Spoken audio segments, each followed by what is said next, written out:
Purihin po ang Panginoon mga kapatid. Muli isang magandang gabi na naman, isang mapagpalang gabi, isang magandang umaga sa iba't ibang parte ng ating bansa. Umaga, tanghali, hapon, amen, at gabi mga kapatid. So maraming salamat po muli na mabigyan ng pagkakataon ng Evangelist Ministry na maka-ere online crusade mga kapatid. Hindi na tayo makapagkrusada sa ating mga simbahan, hindi na tayo makapagkrusada outdoor, indoor mga kapatid. Hayaan na natin na tayo muna sa ganitong sitwasyon, hallelujah, ay mabigyan ng pagkakataon ng Diyos na makapagkrusada kahit po sa digital world ngayon mga kapatid. Hallelujah. Kaya mga kapatid, habang ako po'y mangangaral, hingin ko po ang inyong suporta sa pamamagitan po ng panalangin sapagkat magiging kakaiba po ngayon ang aking tema. Para po nang sa ganon, may variation naman ang aking pangangaral. Pero hindi rin po nawawala yung hear the gospel of salvation, okay, in the last days. So, kinakailangan na po natin mga kapatid malaman anong sitwasyon o estado na ang ating panahon. Mga kapatid, nang sa ganon, hindi na tayo maghanda kundi dapat handa na po tayo. At nalalapit na rin po mga kapatid, hallelujah, ang pagparito, pagsundo na sa atin ng ating Panginoong Hesukristo. Kaya mga minamahal, hallelujah, buksan natin patuloy ang ating kaisipan, damdamin, hallelujah, sa pakikinig ng salita ng ating Panginoon. So simulan ko na po mga kapatid ang aking pangangaral. Praise God. At meron po akong projector ngayon dito. Ito yung pinost ko kanina, propesiya. Mapipigilan ka pa ba? Propesiya, mapipigilan ka pa ba? Okay? Sa tingin ko, hindi na. Hindi na po mapipigilan ng propesiya. Nasusulat na po yan, mga kapatid. Hallelujah, ang Panginoong Hesukristo na mismo nagpatotoo niyan, kaya walang kahit sino man ang makapipigil na. Amen. Hindi ako nalulungkot, hindi ako kinakabahan kapag ang pinag-uusapan ay ang propesiya o prophecy o ang end time. Mas lalo pong nalulugod ang aking espiritu, mga kapatid, dahil alam ko na malapit na ang ating pong katubusan. Kaya mga kapatid, huwag tayong matakot kundi maghanda na po tayo, amen, sa pagsalubong sa ating Panginoong Hesukristo. So, bigyan ko lang mga kapatid ng ilang impormasyon, okay, ang salita ng ating Panginoon. Okay, praise God. Minsan, sa Matthew chapter 24 verse 3, dito ko po simulan ng introduction ko lang muna. Sa Matthew 24 verse 3, as he sat on the Mount of Olives, si Jesus, the disciple came to him privately, saying, tell us, sabi niya ng mga apostle, tell us, when will these things be, and what will be the sign of your coming? That's the first question. At ang second question, mga kapatid, end of the age. May dalawang question ng mga disciple, mga kapatid. So, kung ipapatuloy natin ang chapter 24, at dito ko, mga kapatid, sisimulan sa pangangaral ng salita ng Panginoon as introduction ang sinabi ng Biblia sa Matthew 24. In verse 4, and Jesus answered and said unto them, take heed, mag-ingat kayo, sabi ng Panginoon, that no man deceive you. Okay na, sana walang mangdaya na tao sa inyo. Take heed that no man deceive you, for many shall come in my name, maraming lalabas sa aking pangalan, saying, I am Christ, ako yung Kristo, and shall deceive many. Verse 6, and ye shall hear of wars and rumors of wars, see that ye be not troubled. Huwag kayong magulumihanan dito. For all this thing must come to pass. Dadaan itong mga bagay na ito. Pero ang sabi ng Bible, but the end is not yet. And in verse 7, sabi rito, for nations shall rise against nation, and kingdoms against kingdom, and there shall be famines, may tagutom, pestilences, praise God, and earthquakes in diverse places. All these are the beginning of sorrow. Ang dami ng binanggit ng Panginoon, ano? Rumors of wars, mga kapatid, nation against nation, lalabas yung mga false Christ, false prophet. Pero verse 28, all these are the beginning of sorrow. Pasimula pa lang, mga kapatid, the beginning of sorrow. Sa verse 9, then shall they deliver you up. Ito yung matitindi. Then shall they deliver you up to be afflicted, and shall kill you. Ipapapatay pa, mga kapatid. Hallelujah. And ye shall be hated of all nation. Hallelujah. Nung panahon na yan ng mga apostle, hindi po kinamihiyan sila ng buong mundo eh. Pero ito po'y nangangahulugan na sa panahon natin ngayon, tayong mga mananampalataya at Kristiyano talaga na totoo ng Panginoon, kapupuutan, papatayin, at ano ang mapuput sa atin? Buong mundo pa nga eh. For my name's sake, sabi ng ating Panginoong Sukristo. Sa verse 10, and then shall many be offended. Marami pong masasaktan dahil sa mga ganitong klaseng sitwasyon, mga minamahal, yung pong tinatawag na shall be hated, ganyan, tapos po ipapapatay, and then shall many be offended, and shall betray one another. Magkakaroon po ng tinatawag na betrayal na rito. Magkakanuluan sa bawat isa, and shall hate one another. Magkakaroon po ng pagkakagalit-galit na ang bawat isa. Parehong Kristiyano, magkakagalit mga kapatid. Parehong mananampalataya, magkakagalit. Okay? And many false prophet kasi shall rise and shall deceive many. Madideceive talaga ang marami mga kapatid. Kaya magkakaroon ng betrayal, magkakaroon po ng tinatawag na pagkakagalit-galit ang bawat isa. Dahil sa verse 12 ito nakalagay. And because iniquity shall abound. Okay? Dahil magpapakasama na yung masasama mga kapatid, magpapakabuti yung mga mabubuti, at ang iniquity talagang magiging gross. Hallelujah. At ang kasunod, the love of many shall wax cold. At ang pagmamahal ng marami, manlalamig na po mga kapatid.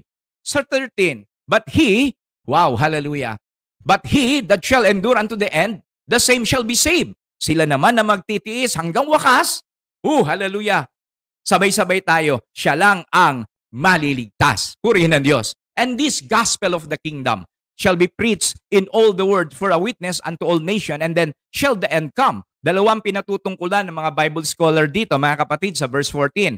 Una, yung gospel, mga kapatid, na itong mabuting balita, maipapangaral po ito sa buong kinapal, mga minamahal, dahil yun yung sinabi ng Panginoon sa Matthew 28:19, go ye therefore to all nations, teach them, baptizing them in the name of the Father, Son, Holy Ghost.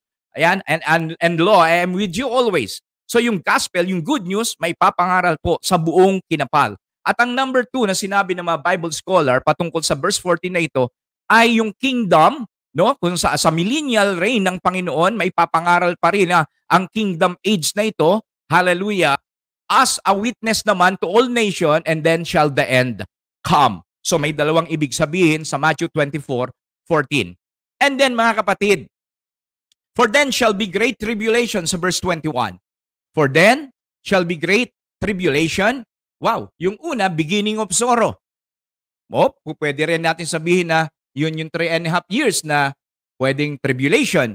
At ito namang binabanggit sa 21, great tribulation naman. Pwede rin kaya na ito yung 3.5 years? Tignan natin mga kapatid. For then shall be great tribulation, such as was not since the beginning of the world to this time. No, nor ever shall be. May mangyayari, mga kapatid, sa Great Tribulation na hindi pa nagaganap mula nung itinatag itong mundong ito.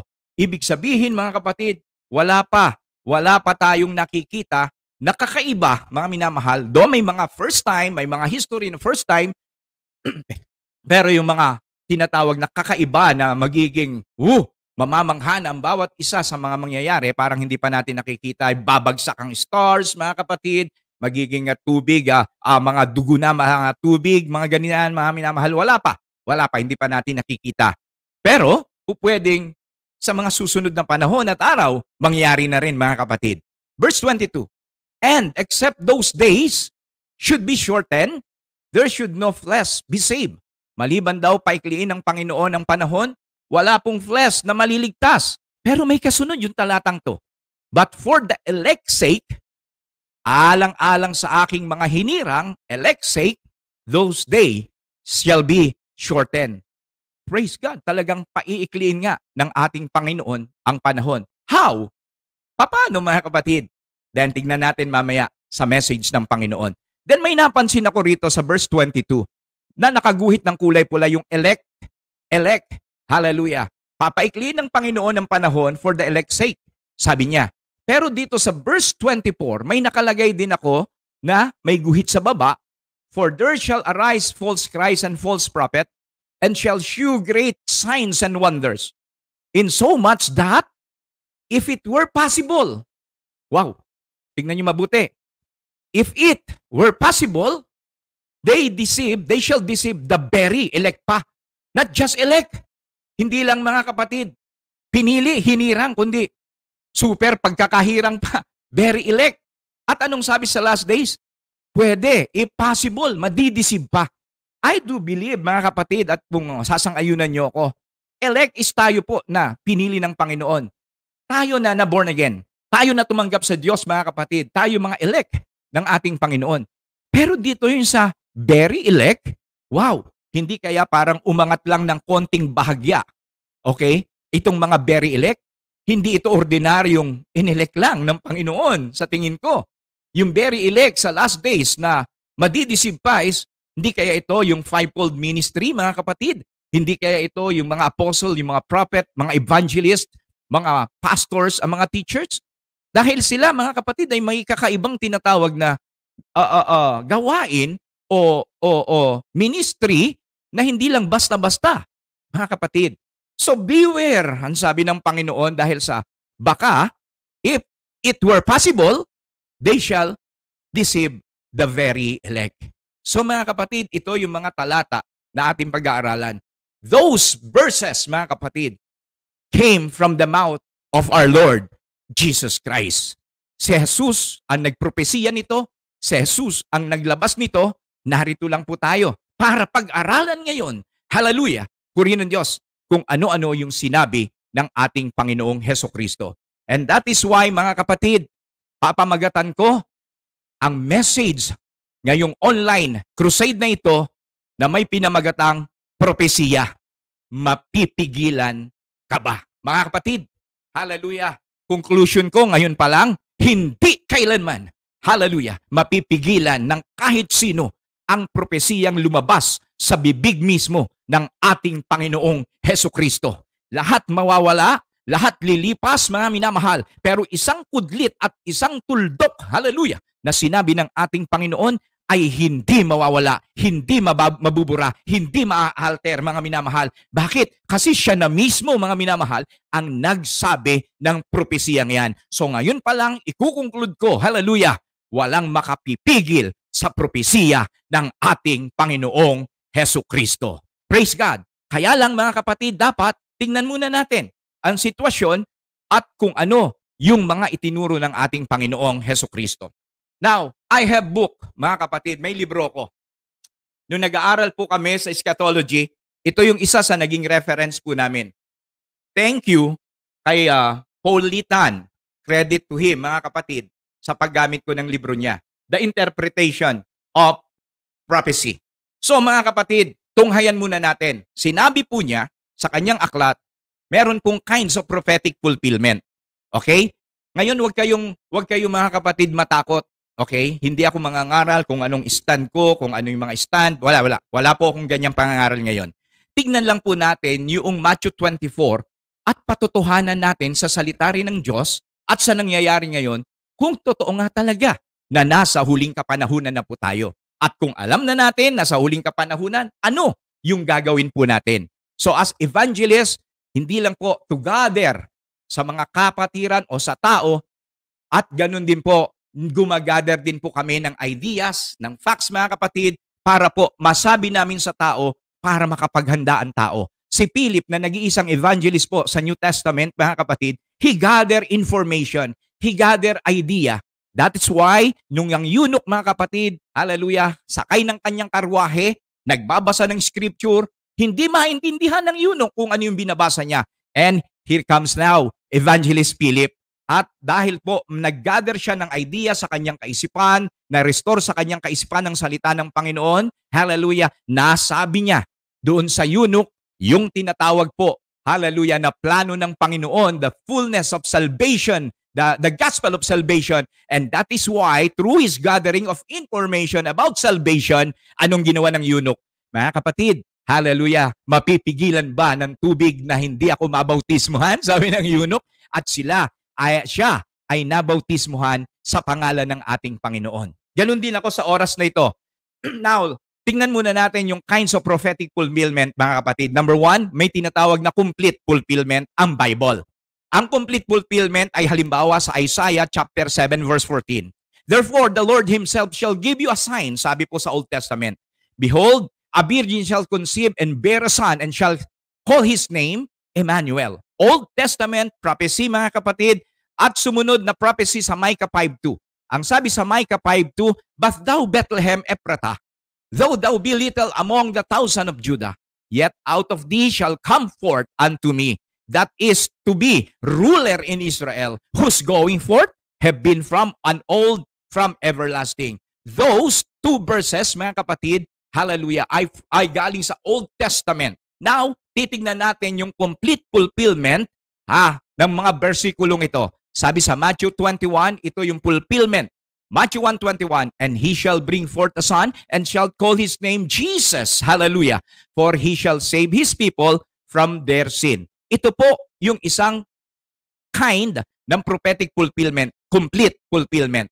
The second one is partial fulfillment. Halimbawa, sa Luke 1:31, and behold, thou shalt conceive in thy womb, and bring forth a son, and shalt call his name Jesus. Sa Luke 1:32, he shall be great, and shall be called the Son of the Highest, and the Lord God shall give it unto him the throne of his father David, and he shall reign over the house of Jacob forever. Of his kingdom there shall be no end. Partial fulfillment. Bakit? Sa verse 31, ipinanganak si Jesus. Kaya partial ito dahil hindi pa nangyayari na umupo siya sa throne of the father David, of his father David. Dahil mangyayari ito sa millennial reign niya, hallelujah, sa millennial kingdom. So hindi pa siya umuupo. At yung tinatawag na the house of Jacob forever and his kingdom shall be no end, hindi pa rin nangyayari rin, mga kapatid. Hallelujah. So may partial fulfillment. And then the other one, pangatlo, yung double reference, mga kapatid. Deuteronomy 18, si Moses nag-predict concerning a prophet who would succeed him. And although Joshua fulfilled the prediction, okay, si Joshua ang pumalit kay Moses, pero double reference ang pagkakabanggit po na kinds ng prophetic fulfillment sa Acts chapter 3, 22 and 23, yun pong tinatawag na prediction ni Moses na merong prophet na magiging successor niya, hallelujah, naganap din po kay Lord Jesus Christ according to Acts 22 and 23. So may double reference ang prophetic fulfillment. And number 4, mga kapatid, yung repeated foreshadowing naman. Ang repeated foreshadowing ay katulad nito. Some prophecies in the Bible, while awaiting final fulfillment, may have repeated foreshadowing or prefigurements of what prophesied event. Halimbawa, mga kapatid, itong verse na to sa Daniel chapter 9 verse 27, nagprophecy po regarding sa Antichrist for the abomination of desolation. Remember, Daniel 9:27 ay galing sa Old Testament, mga kapatid. Hallelujah.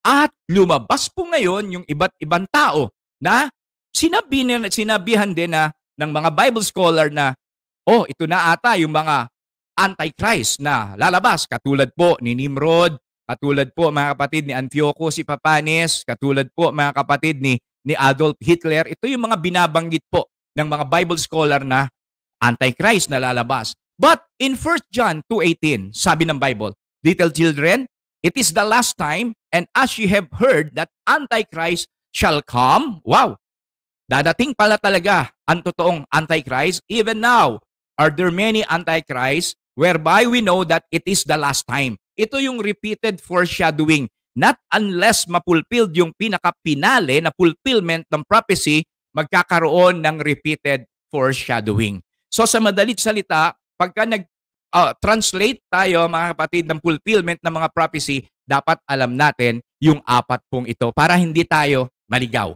Then, may nature din ang prophecy, mga kapatid. Ang number 1 na nature is foretelling at ang forthtelling. Foretelling and forthtelling. Ano ba kaibahan? Ang foretelling reveals the future. Ayan, foretelling reveals the future. At ang forthtelling naman, seek to change the present. Ang foretelling, just reveal. Nagre-reveal lang ang foretelling. Ang forthtelling naman, mga kapatid, exhort, edifies, comfort, and bring about a change. So ngayon, mga kapatid, hindi po ako magpo-foretell o manghuhula na next week, magkakaroon ng malaking bagyo. Hindi po ako ganon. Next year, may babagsak na kumetang malaki. Ay, hindi po ako ganon, mga kapatid. Hallelujah. Nandun po ako sa tinatawag na foretelling na kung saan, mga minamahal, nakalag na, naka-journal na ang salita ng Panginoon at pinatutunayan na lang po natin ng facts. Hallelujah. Pinatutunayan na lang po natin ang tinatawag po na mga event sa panahon natin ngayon. Praise be the name of the Lord. So, mga kapatid, handa na ba kayo? Papalaot na po ako. Amen. Propesiya, mapipigilan ka ba? Okay. There are 8,300 plus na prophecy sa Bible. 8,300 plus ang mga propesiya. Sa pag-aaral po ng mga Bible scholar, 2 na lang ang pending prophecies. Sinabi po ng ating UPCI General Superintendent, Reverend David Bernard, sabi po niya sa mga sulat niya, isa na lang po yung tinatawag na inaantay niya, the rapture of the church. Pero sa akin po, mga kapatid, may isa pa akong inaantay, the rebuilding of the third temple. And out of 8,300 plus na prophecy, mga kapatid, ako'y nakatitiyak, hallelujah, ang pending na lang po ay itong masumusunod na ito. The rest, hallelujah, nakita na po natin sa generation natin ngayon na napulfilled na, mga kapatid ko sa Panginoon. Kaya ang propesiya, hindi mo na, hallelujah, mapipigilan pa. Purihin ang pangalan ng Panginoon. Dito po sa Bible, sa New Testament, may dalawang genealogy na binanggit. Ang una pong genealogy diyan sa Matthew 1:17, from Abraham to Jesus. Pag sinabing genealogy, si Abraham nagkaroon ng anak, si Isaac nagkaroon si Jacob. Ayan, sunod-sunod po mga kapatid ang naging anak. So, may genealogy. So, ang Matthew 1:17, from Abraham to Jesus. At yung isa naman na genealogy, mga kapatid, sa Luke chapter 3, from Jesus naman, papunta kay Abraham. Mula kay Jesus, papunta kay Abraham. Pero dito ako sa Matthew 1, didiscuss mga kapatid ng mensahe ng ating Panginoong Hesukristo. So simulan ko mga kapatid sa Matthew 1:17. Ang sabi sa Matthew 1:17, so all the generation from Abraham to David are 14th generation. And from David until the carrying away into Babylon are another 14th generation. And from the carrying away into Babylon unto Christ are again 14th generation. Now, nilagyan ko ng kulay pula yung last na 14th generation, mga kapatid. So, nahati po sa tatlo yung generation from Adam o from Abraham to Jesus Christ, mga kapatid. Ang una po na bahagi, the king reign. Yung pangalawa naman, Babylonian captivity. At ang pangatlo naman, yung captivity hanggang sa New Testament na hanggang kay Jesus na. So kung babasahin nyo ang Matthew chapter 1, mga kapatid, genealogy po ito, pagkakasunod-sunod. Pero huwag ka mag-alala, sinimplified na po namin, mga kapatid, para hindi ka na mag-review. Tingnan mo na lang itong nasa pisara, mga kapatid, nasa inyo pong cellphone. So sa king reigns, nag-start tayo kay Abraham. Si Abraham nagkaroon ng anak, Isaac, si Jacob, si Judah, si Perez, si Esrom, si Aram, si Aminadab, si Naason, si Salmon, si Boaz, si Obed, si Jesse, at ang sa huli po si David. Pang 14th generation. Yan yung unang 14th generation na nakalagay sa Biblia. 14th generation. At si David nagkaroon ng anak, mga kapatid. At ang anak niya papunta na ng Babylonian captivity, si Solomon, nagkaanak po si Roboam, naging anak si Abia, naging anak si Asa, si Jehoshaphat, si Joram, si Ozias, si Jotham, si Akas, si Ezekias, si Manasseh, si Amon, si Josias, at si Jeconiah, pang 14th. So another 14th generation. Nakakadalawang 14th na tayo. Pero sa Matthew 1:17, tatlo ang 14th generation.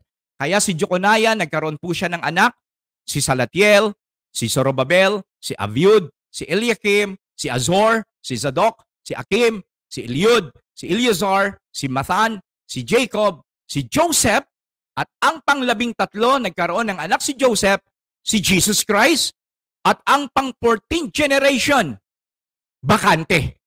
Pero sinabi ng Matthew 1:17, may pang-14th generation. Pero dito po, sa ating nilagyan ng mga pangalan, hanggang 13 lang kay Jesus Christ. Wow! Woo! Hallelujah! Kinikilabutan ako dahil alam ko, mga kapatid, yung pang 14th generation. Remember, walang 15th generation, hanggang 14th generation lang after ni Jesus Christ, magkakaroon daw siya ng seed, mga kapatid. Sino yung seed na yun? Purihin ng Panginoon. Tayo po yun. Ang church po, ang pang 14th generation. Purihin ang pangalan ng Panginoon. And I can feel, mga kapatid, nandun ako sa last days ngayon, I can feel, nasa pang 14th generation ako, walang 15th generation, kaya ako, hallelujah, ay nagagalak, natutuwa dahil kapart ako ng pang 14th generation. Wala na akong susunod na generation, susunod nito, millennial na, mga kapatid, hallelujah, pero yung generation ng pang 14th, hallelujah, nakalagay na po sa Biblia. Purihin ng Diyos. Now, kailangan natin ng hint. Kailan mag-start ang day 1 ng generation na yan, mga kapatid, para makita natin yung tinatawag na kagalakan natin na maglingkod sa Panginoon sa last generation. In Matthew chapter 24, verse 34, ito nakalagay. Sabi ni Jesus, "Verily I say unto you, this generation shall not pass." Remember, Matthew 24 po ito, na propesiya ng Lord. "Verily I say unto you, this generation shall not pass till all these things be fulfilled." Ano yung things to be fulfilled? Wow! Lahat po ito ng tinatawag na mga prophecy ng ating Panginoon na nakalagay sa Biblia. At ang makakasaksi na mapulfilled lahat ng mga propesiya ay walang iba kundi this generation, the 14th generation. Kasama ka, kapatid, kasama ako na mag-aantay na lang, hallelujah, sa fulfillment ng lahat ng generation. That's clue number 1. Praise be the name of the Lord. This generation shall not pass. Hindi matatapos to hanggat hindi raw mapulfilled lahat ng prophecy sa Biblia. Ano ba yung mga prophecy sa Biblia na dapat nang mapulfilled? Number 1, signs of the end pang global. Yung pong wars and rumors of war, wow, nangyayari na at nangyari po, mga kapatid. Yung heart failure, ito po marami ngayon namamatay dahil po sa heart failure, dahil sa sakit na sa puso. Hallelujah. Ano pa? Poverty, famine, pestilence. Nangyayari na po at ang dami ng bansa ngayon, mga kapatid, pinepeste na po, mga kapatid. Meron ng tagutom din. Hallelujah. Hindi lang gutom sa pagkain, sa tubig, kundi gutom na rin sa salita ng Panginoon. Sa last days, yung earthquake mag-i-increase. Ano pa? Hallelujah. Hindi po sa pahinaan ang mga earthquake ngayon, kundi palakasan, di ba? Ano pa? Magiging pleasure seeker ang tao. Para bang sila ay maghahanap ng pleasure sa last days, mga kapatid. Kaya lahat gagawin nila para lang mapunta sila sa pleasure na gusto nila. Ano pa? Yung immorality, magbo-boom talaga. At hindi lang sa Pilipinas, sa iba't ibang klase ng bansa, iba't ibang bansa pala, mga kapatid, grabe na ang immorality. Ano pa? Yung knowledge shall increase. Mga prophecy ito na signs of the end pang global.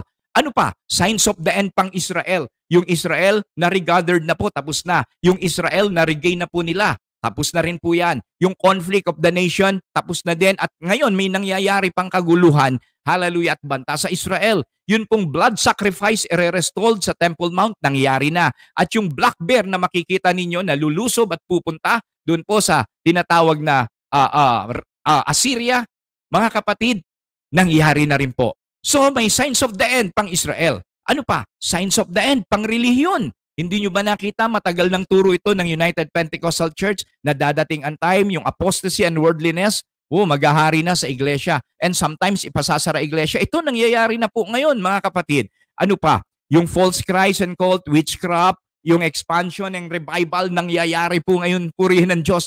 In spite the fact na marami pong tinatawag na paghahadlang sa mundo, mga minamahal, may revival pa rin. Hallelujah. May revival pa rin na ginagawa ang ating Panginoon, especially, mga kapatid, under sa banner ng United Pentecostal Church. Hallelujah. Buong mundo nakakaranas na ng revival. Ano pa? Yung Christian, ipe-persecute. So isa ito, mga kapatid, na hint na this generation shall not pass till all these things shall be fulfilled. At marami na, mga kapatid, halos lahat na fulfilled na. Clue number 2. Ang sabi pa sa Luke 9:27, para malaman natin yung generation pang 14th generation, ang sabi ng Bible, But I tell you of a truth, sabi ng Bible, there be some standing here, maraming nakatayo rito, which shall not taste of death till they see the kingdom of God. Dalawa rin ang pinatungkulan dito ng Bible scholar, mga kapatid. Some standing here which shall not taste of death. Ito kung minsan ay tumutukoy daw sa mga hindi namatay, hallelujah, na kakailanganing lumabas para tumulong sa atin sa last days. Ito yung sinasabi na maraming nakatayo na hindi mamamatay. That's the number one. And number two, mga kapatid, sa generation na ito, sa totoo lang, some standing here, marami po sa atin, hallelujah, na nakatayo. Marami sa atin na nag-worship. Marami po sa atin, mga kapatid, na nananalangin sa generation na ito, hallelujah, na hindi na makakaranas ng kamatayan till they see the kingdom of God. Ito'y tumutukoy sa rapture ng iglesia ng Panginoon. Hallelujah!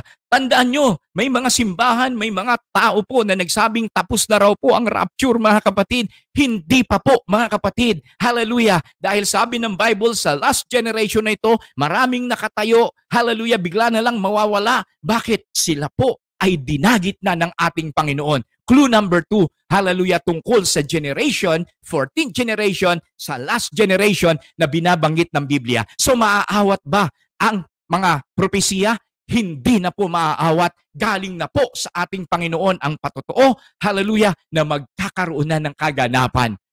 Natutuwa ako, hallelujah, dahil sa nalalaman kong malapit na rin ang aking katubusan. Itong nakikita nyo rito, mga kapatid, Valley of Dry Bones kay Ezekiel. Dito ko lang sisimulan, hallelujah, kung paano pinatutuhanan ng mga Hudyo, okay, mga Israelites, yung day 1 ng this generation. Ito po ay Valley of Dry Bones. Alam nyo na istorya nito, di ba?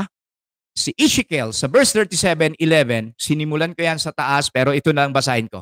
Then he said unto me, Son of man, these bones are the whole house of Israel. Behold, they say, our bones are dried and our hope is lost. We are cut off for our parts. In verse 12, therefore, prophesy, sabi ng Panginoon kay Ezekiel, prophesy, manghula ka, and say unto them, sa mga dry bones, thus saith the Lord God, behold, O my people, I will open your graves and cause you to come up out of your graves and bring you into the land of Israel. Nag-prophesy, mga kapatid, out of vision ni Ezekiel. Nag-prophesy siya dahil inutusan siya ng Panginoon. Magpropesiya ka, Ezekiel. Hallelujah. Dahil ito ay nangangahulugan ng mga Israelites to na tinatawag na na-cut off. Hallelujah. Na natuyo. Pero buhayin ko sila uli, sabi ng Panginoon. Paahunin ko sila sa kanilang libingan at gagawin ko sila, hallelujah, na isang malaking hukbo at dadalhin ko sila doon sa kanilang bayan na Israel. Ito po ay propesiya, mga kapatid. Hallelujah. At nung pong dumating ang katugunan nito, nangyari po, hallelujah, nung isang araw po ng Mayo 14, 1948, May 14, 1948. Hallelujah! Dito po naganap ang katugunan o fulfillment, mga kapatid, ng isang propesiya from Ezekiel na magiging bayan o bansa uli ang Israel. The state of Israel is born. Kailan po ito? May 14, pansinin niyong mabuti, May 14, 1948. At noon po nga, 2018, mga kapatid, meron pong pasasalamat na ginawa ang mga Israeli. At ang pasasalamat ay ito. Nearly 3,000 years ago, Hebrew prophet si Ezekiel wrote of how the land of Israel would be transformed. Wow!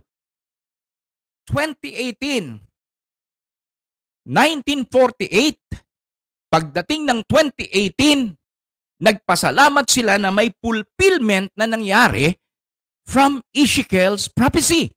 At ang sabi rito, mga kapatid, now a new book shows remarkable and even prophetic changes in 70 years since the rebirth of Israel as a modern nation state. Hallelujah! Mga kapatid sa Panginoon, after 70 years since the rebirth of Israel as a modern nation state, ito na po ang nangyari. Pinasalamatan na po nila ang Panginoon dahil natupad na ang propesiya ni shekel. Now, mga kapatid, dito, maraming sumang-ayon na ito yung day one, hallelujah, ng rebirth ng panibagong generation ng bansang Israel. At ang sabi mga kapatid sa Psalm chapter 90 verse 10, the days of our years are 80 years and 10. And if by reason of strength, they be 80 years, yet is their strength, labor, and sorrow, for it is soon cut off, and we fly away. Tingnan niyong mabuti mga kapatid, binanggit sa Psalm na ang 10 taon mga kapatid, isang generation, hallelujah, ay 70 years. At kung papalarin pa, mga kapatid, magdadagdag pa ng 10 years uli ang Panginoon, hallelujah, para po by reason of strength. Para pong ganito, 70 years maximum ibibigay ko.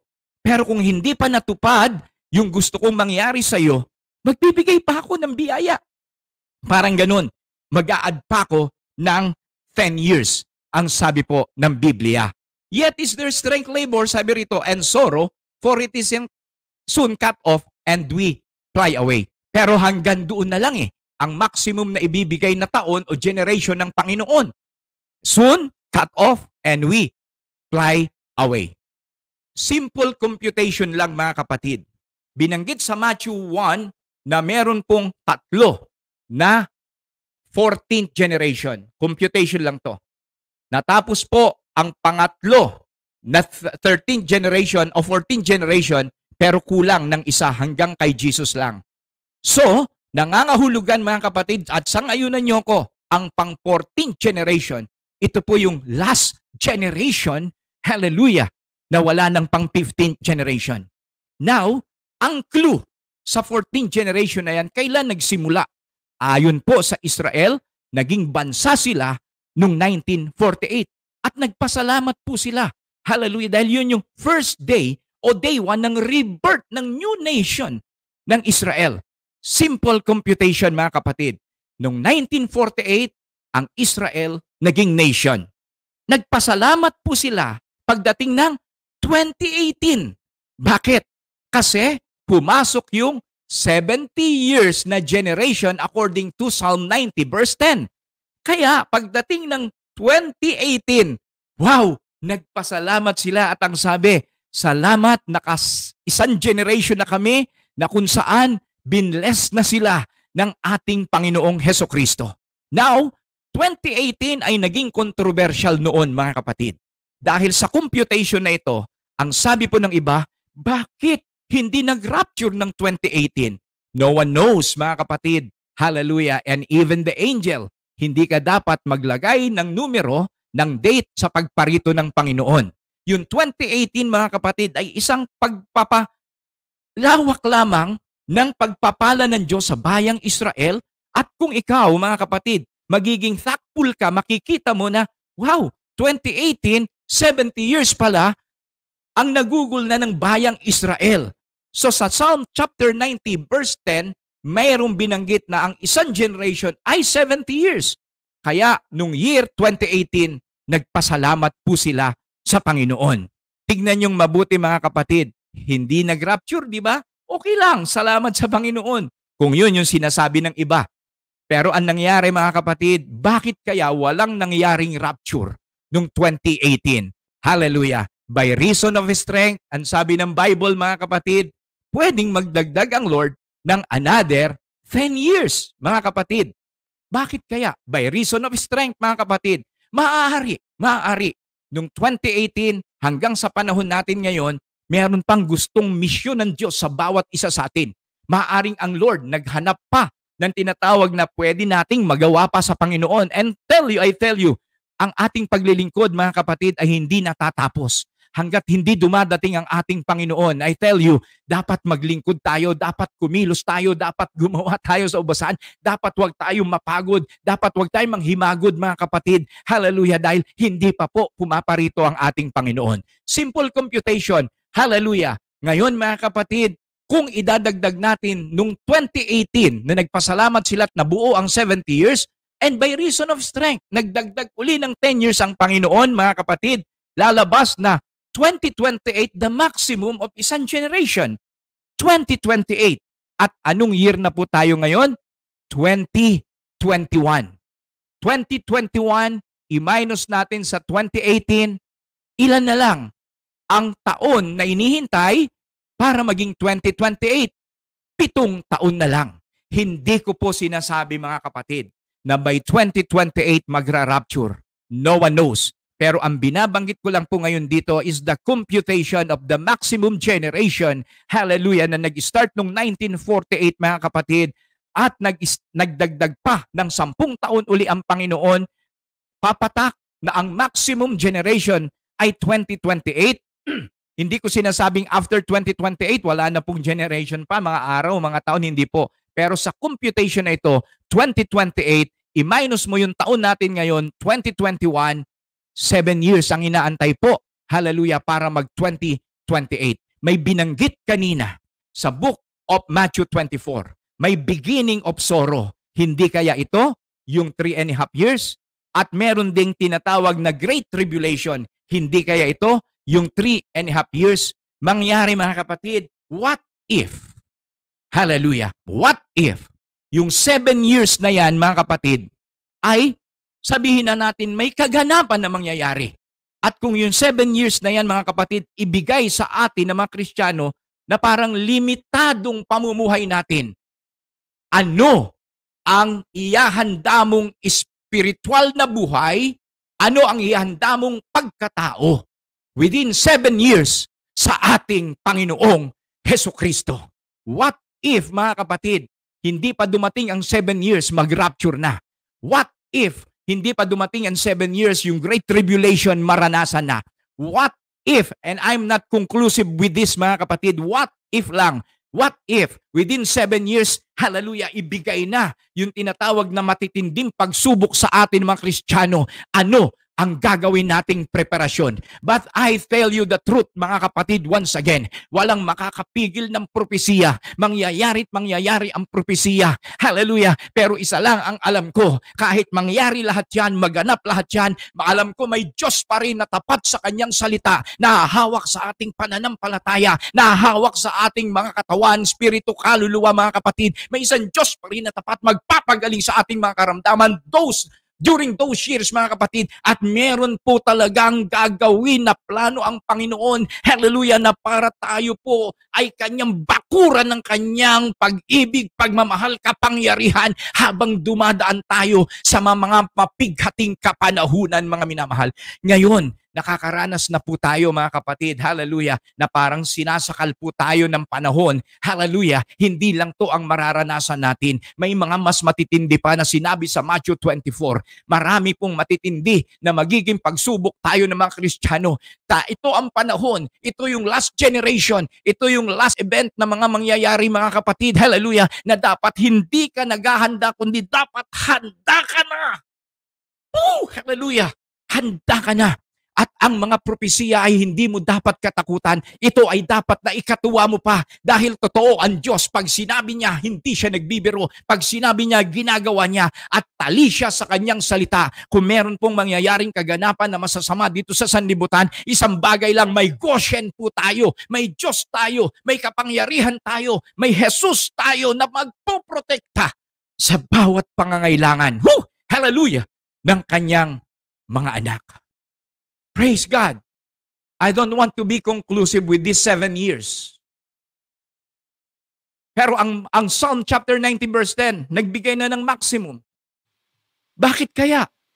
Maaari mga kapatid, kaya nagbigay pa ng another 10 years ang Lord sa generation. Is because, maaari hindi paligtas ang iyong kapatid. Maaari hindi paligtas ang iyong anak, ang iyong asawa, ang iyong mga mahal sa buhay. And that is why, patuloy pa rin na yung biyaya, the grace period ng Lord, pinahahaba niya. Para yung mga backslide, magising na. Para yung mga tinatawag na nanghihina, lumakas na. Para yung mga gustong mawala sa Diyos, lumapit na sa Panginoon. Hallelujah! At ito, na last generation, 14th generation, hallelujah, ang dapat nating malaman. Walang 15th generation, kapatid at kaibigan, hanggang 14th generation lamang. Purihin ang pangalan ng Panginoon. Now, magbibigay lang ako ng isang pruweba. Ito pong nakita ninyo, 10 years na po ito na nangyari.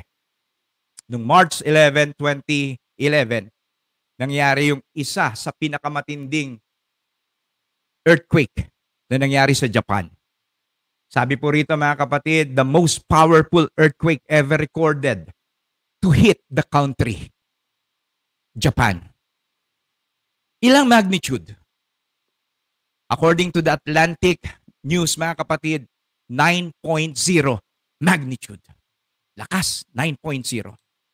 Now mga kapatid, sabi sa NASA, from NASA, okay, on March 11, 2011, great earthquake in Japan may have shortened the length of Earth days and shifted its axis. And thank you sa image po, credit to NASA. Sabi po nila mga kapatid, nag-shorten ang length of days ng Earth dahil lang po sa 9.0 magnitude na earthquake. At ang sabi naman po mga kapatid ng National Geographic ay ito, Japan earthquake shortened the days and increased the Earth's wobble.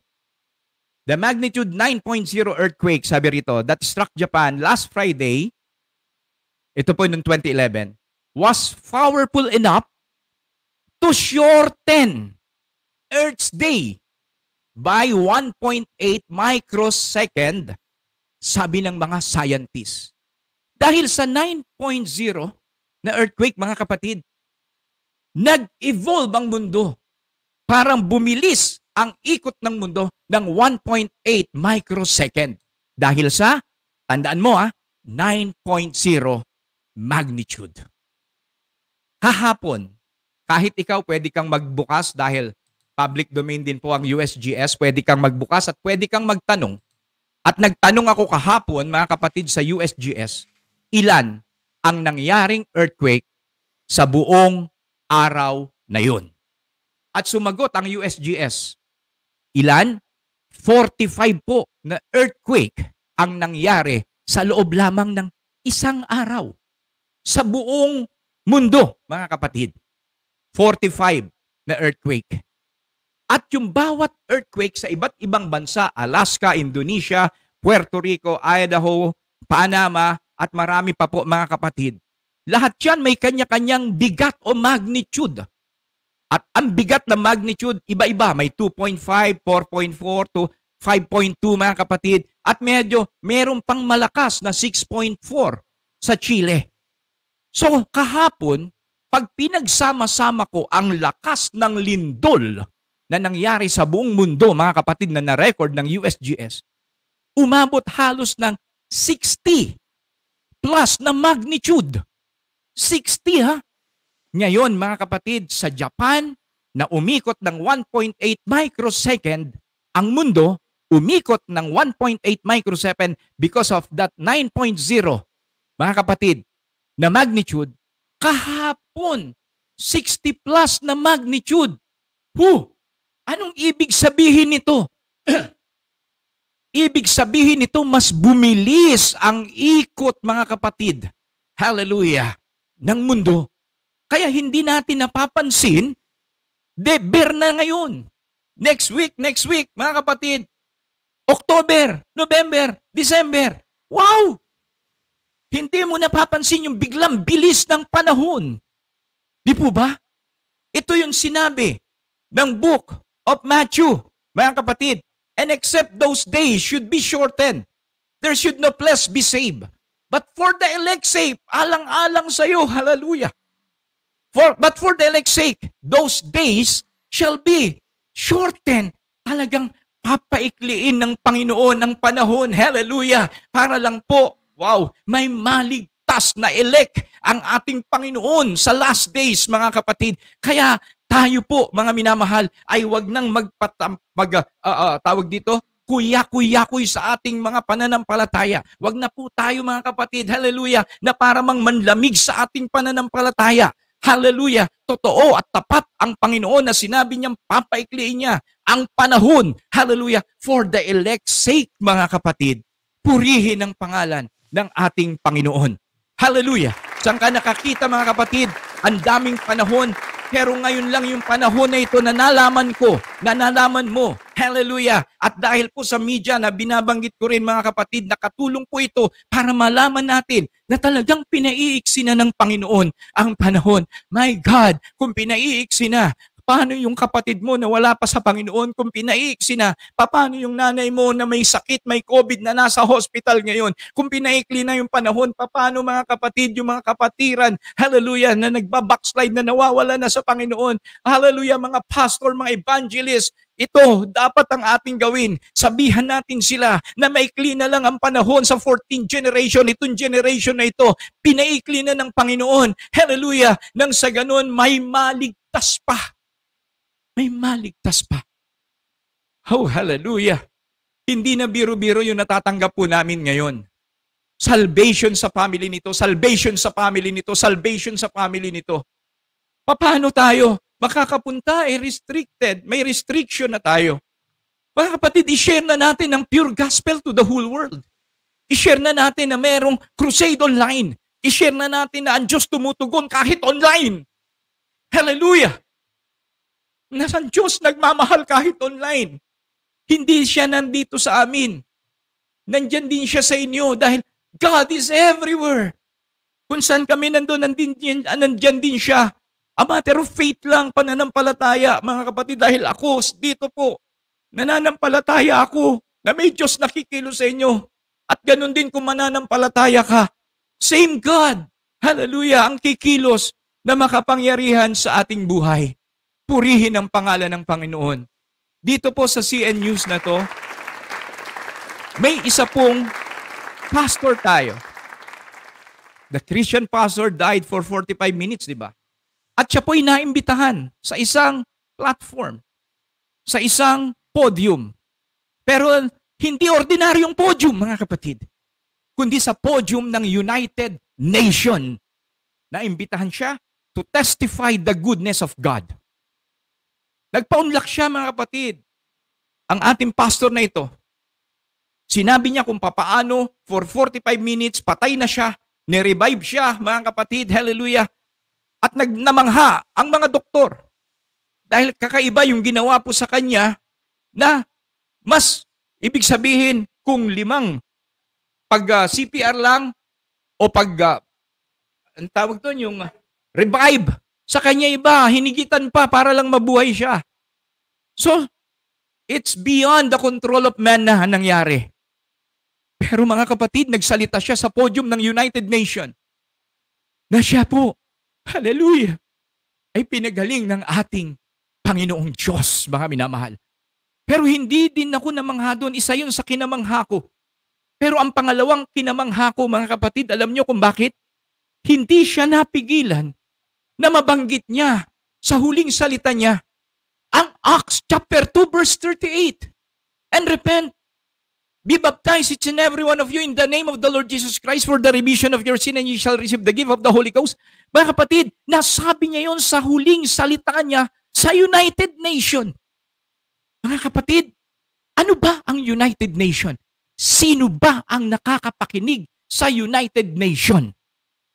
Ang nakakapakinig lang naman, buong mundo. Buong mundo. Kinikilabutan ako ngayon, mga kapatid. Dahil sa panahon natin ngayon, nagkaroon ng isang katuparan, ang masasabi kong isang propesiya, na this gospel shall be preached. Hallelujah! Sabihin na natin ay yung sinasabi sa talatang yon ay patungkol po sa millennial age. Ito po'y pinatungkol ko ngayon. Hallelujah! Sa talatang yon ng ating Panginoon, anong sabi, mga kapatid? And this gospel of the kingdom shall be preached in all the world for a witness unto all nations. Unto all nations. Remember, mga kapatid, ayaw tanggapin yung baptism in Jesus' name, pero naipangaral ng taong ito. Hallelujah! Ano ang repentance? Ayaw tanggapin ng tao, pero naipangaral niya ang repentance unto all nation, mga kapatid. Purihin ang Panginoon. Hallelujah. And what if, hallelujah, na pakinggan ito ng buong tao sa buong mundo. Hallelujah. Magkakaroon ako ng konklusyon na pag nag-rapture at hindi nakasama yung tao, hallelujah. Praise God, maaaring hindi niya binigyan ng daan puwang sa kanyang puso yung gospel ng ating Panginoong Hesukristo. Kaya pagdating sa rapture at naiwan ka, kapatid at kaibigan, wala kang ikakatwiran sa Panginoon at sasabi mo, hindi ko narinig ang gospel. Pero ipinangaral ng taong ito ang gospel.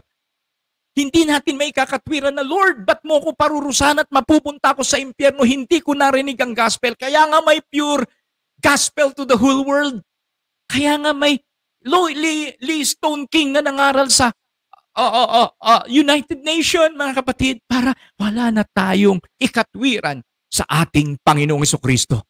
Hindi kaya, and I'm not conclusive again, hindi kaya ginamit, hallelujah, ng Diyos ang taong ito dito sa Matthew 24:14, and this gospel of the kingdom shall be preached in all the world for a witness unto all nations, and then shall the end come?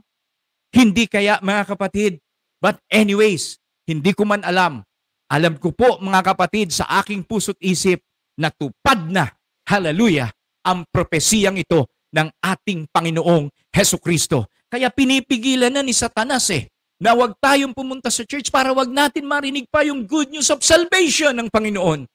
Para wag nating malaman, lalo sa kabataan ngayon, na wag niyong malaman na may power pa ang death resurrection, hallelujah, death, burial, resurrection ng ating Panginoon. Para mawala na sa inyong kaisipan yung gospel ng Lord, mapalitan na lang po ito ng laro ng ML, malaro ang aksi, ganyan. Mapalitan na lang. Mawala na yung gospel of truth, mga kapatid. But thank be unto the Lord.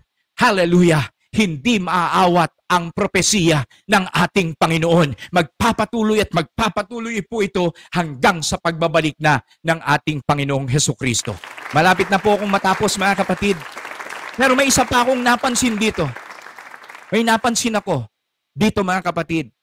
Okay? Dahil po, 10 lang po ang dibisyon ng theology.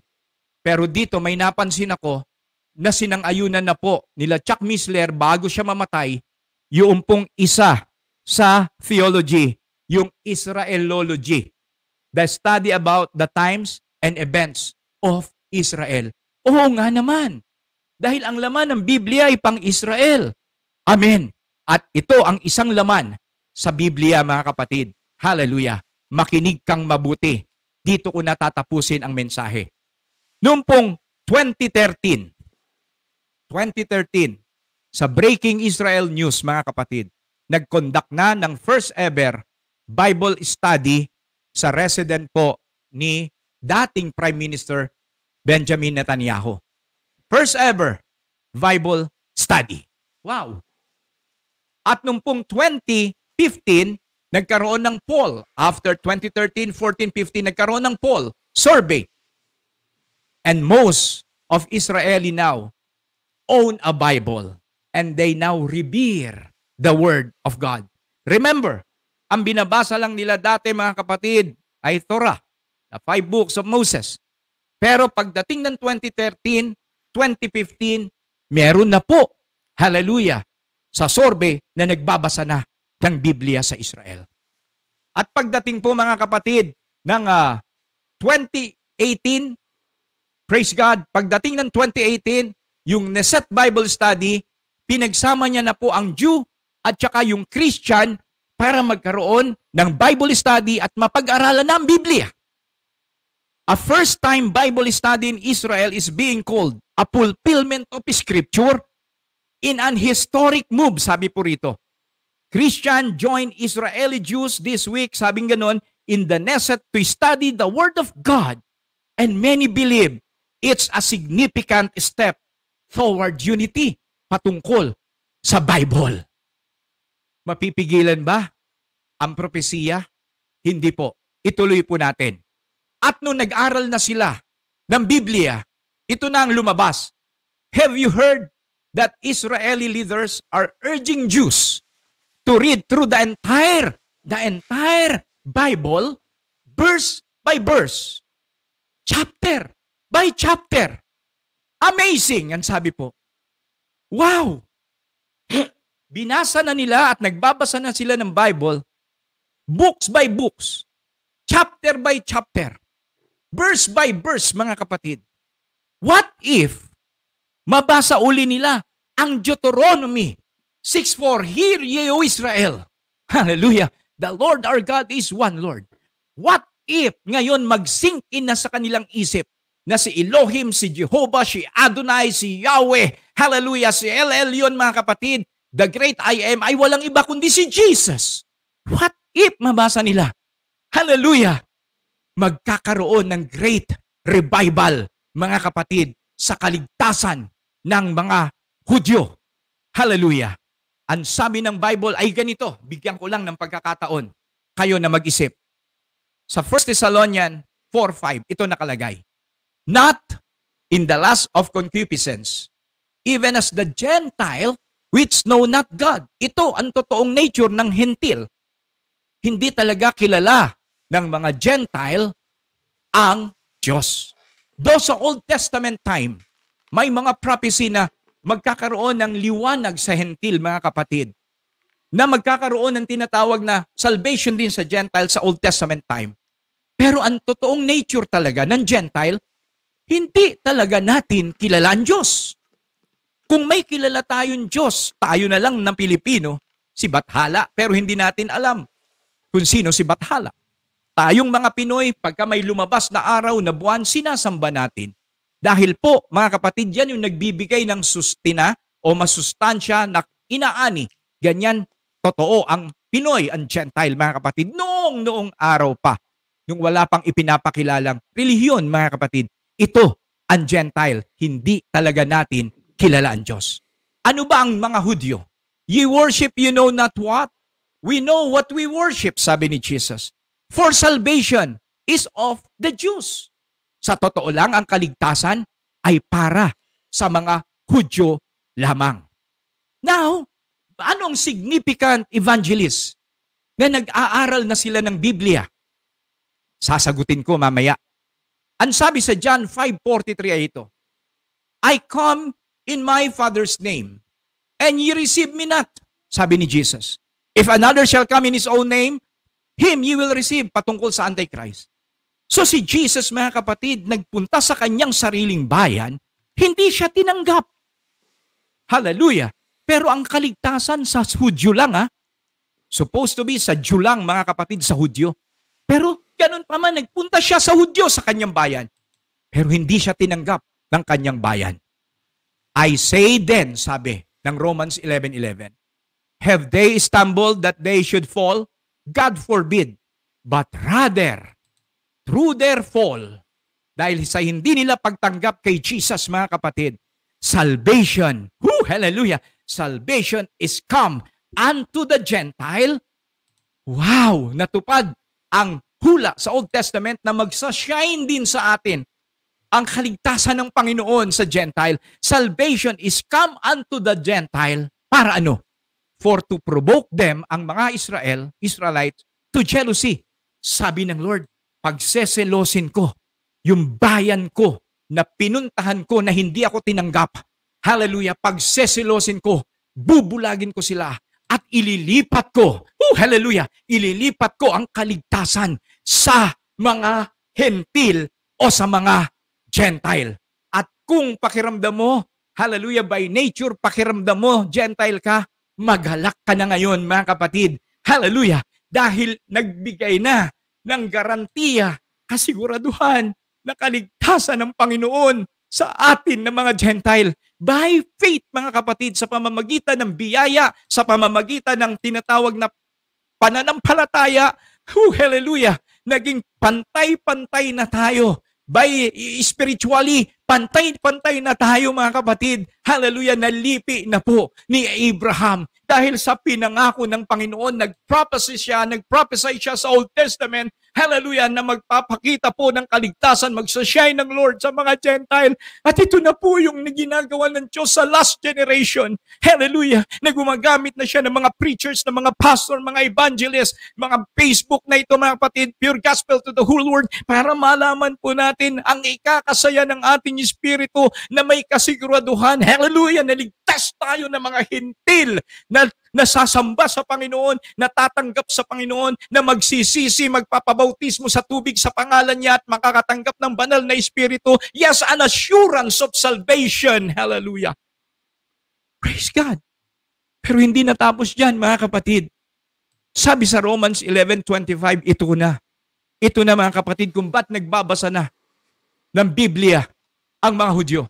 Romans 11:25, for I would not, brethren, that ye should be ignorant of this mystery.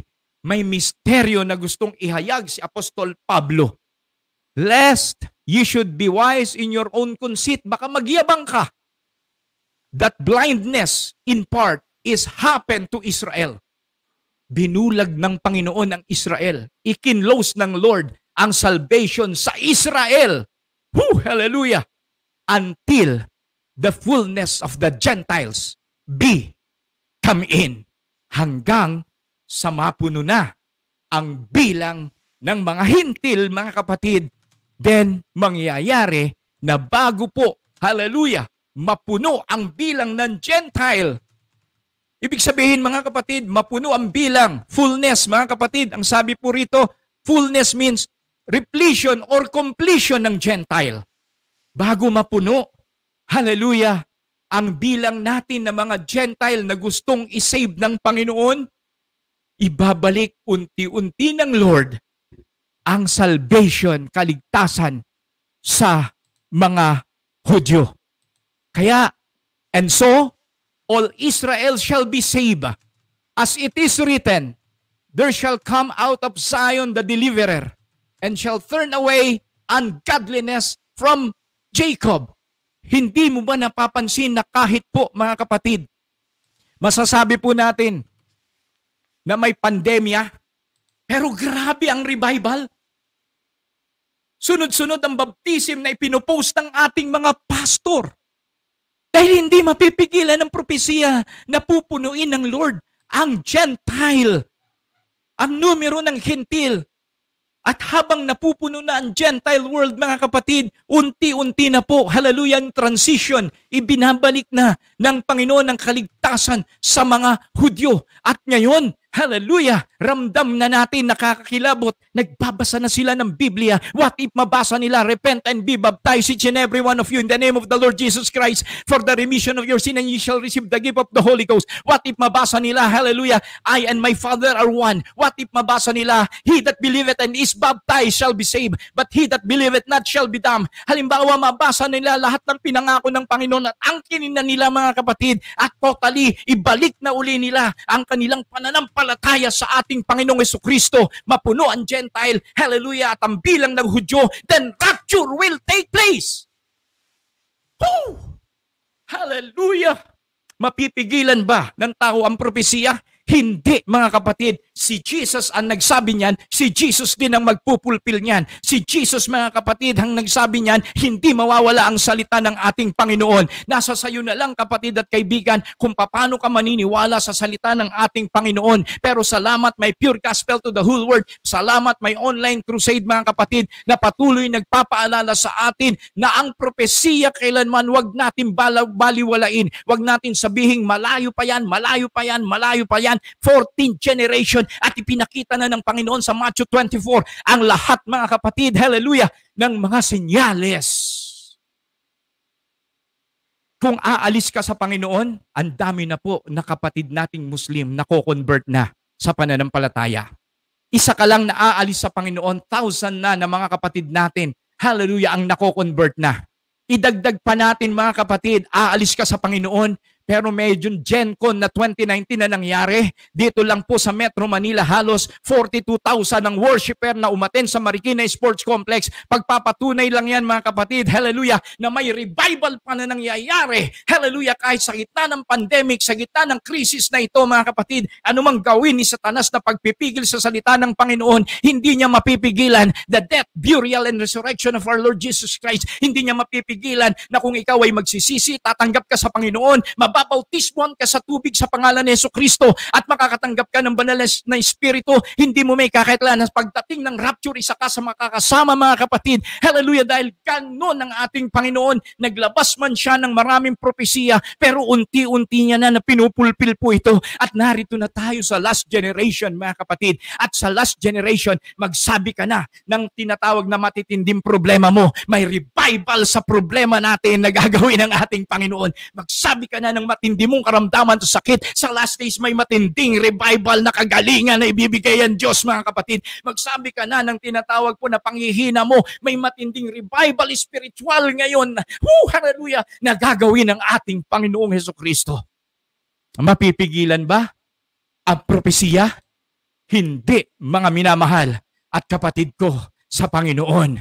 Mananatiling tapat siya sa kanyang sinalita. Huwag mong katakutan ang end time message. Huwag mong katakutan ang prophecy message, mga kapatid. Hindi ka dapat matakot, kundi dapat, hallelujah, maging kasiyahan ito at mag-aliwan tayo sa totoong salita na ito ng ating Panginoong Hesukristo. Isa lang ang magsasabi na matagal pa yan. Ito yung mga tao na takot, hallelujah, sa totoong kaganapan. Pagka sinabi nila, hindi pa, matagal pa yan. Mga kapatid, ito yung mga tao na hindi pa tiyak na sila ay ligtas. Pero sa mga tao, sa mga Kristiyano, na alam nila sa kanilang sarili na ligtas sila, isa lang ang panalangin, Lord, bumalik ka na. Bumalik ka na. Hallelujah. Gusto ko nang maranasan ang buhay na walang hanggan. But as long as na pinahintulot ng Lord na lumakad pa rin tayo sa ganitong sitwasyon sa 14th generation na ito mga kapatid, sa last generation, hallelujah, huwag mawala ang ating matinding pananampalataya sa ating Panginoong Hesukristo. Hanggang ngayon, malawak pa rin ang kanyang kamay at inaabangan kanyang kapatid at kaibigan. Mahaba ang kanyang kamay para abutin ang inyong pangangailangan. Hallelujah! Mahal na mahal ka ng ating Panginoong Hesukristo. Praise be the name of the Lord. Mahahadlangan ba ang propesiya? Hindi, mga kapatid. Mananatili tapat ang Diyos sa kanyang salita. Propesiya, mangyayari't mangyayari. Dapat, huwag kang maghanda, kundi dapat, kapatid, handa ka na. Purihin ang Diyos. Panginoong Hesus, narito kami ngayon. Hallelujah. Maaring naguguluhan kami sa mga pangyayari ngayon. Maari, Panginoon, para bang merong humahatak sa amin, Panginoon, na baliwalain namin ang inyo pong kapangyarihan. Parang hopeless na kami. Makakasurvive pa ba kami sa susunod na mga panahon at araw? Yan ang kuminsan ang tumatanim sa ating isip, kapatid at kaibigan. Pero huwag kang mag-alala. Matapang ang kapangyarihan ng Diyos hanggang ngayon para sa matapang na mananampalataya na handang tumayo sa huling kapanahunan. Kapatid at kaibigan, magsabi ka na ng matindi mong pangangailangan. Magsabi ka ng matindi mong karamdaman. Magsabi ka na ng matindi mong problema. Magsabi ka na ng matindi mong, hallelujah, gustong sabihin sa Lord. May Diyos nasasagot lahat yan. Hallelujah. Ngayon pa, sa huling kapanahunan, mas matinding revival pang gagawin niya sa mga anak ng Diyos. Kaya, hallelujah, sangayunan mo ko ngayon Kapatid at kaibigan, na sa pangalan ni Hesukristo, may gagawing himala sa buhay mo ngayon ng Panginoon, saan ka man naroon. May gagawing kagalingan ng Panginoon sa iyo, saan ka man naroon. May restoration na gagawin sa iyo ang Panginoon, saan ka man naroon. Hallelujah! Magkaroon ka lang ng pananampalataya sa huling panahon. Magkaroon ka ng paniniwala sa pangalang Hesukristo at ang kanyang kapangyarihan. Lagi niyang ipaparamdam sa iyo. Hallelujah! In the name of Jesus. In the name of Jesus Christ of Nazareth. Purihin ka, Panginoon. Purihin ka. Thank you, Jesus. We give all the glory. We give back all the glory, praises and worship unto thee alone, O God. In Jesus' mighty name, we pray. Amen. Amen. Amen. And amen. Hallelujah. Hallelujah.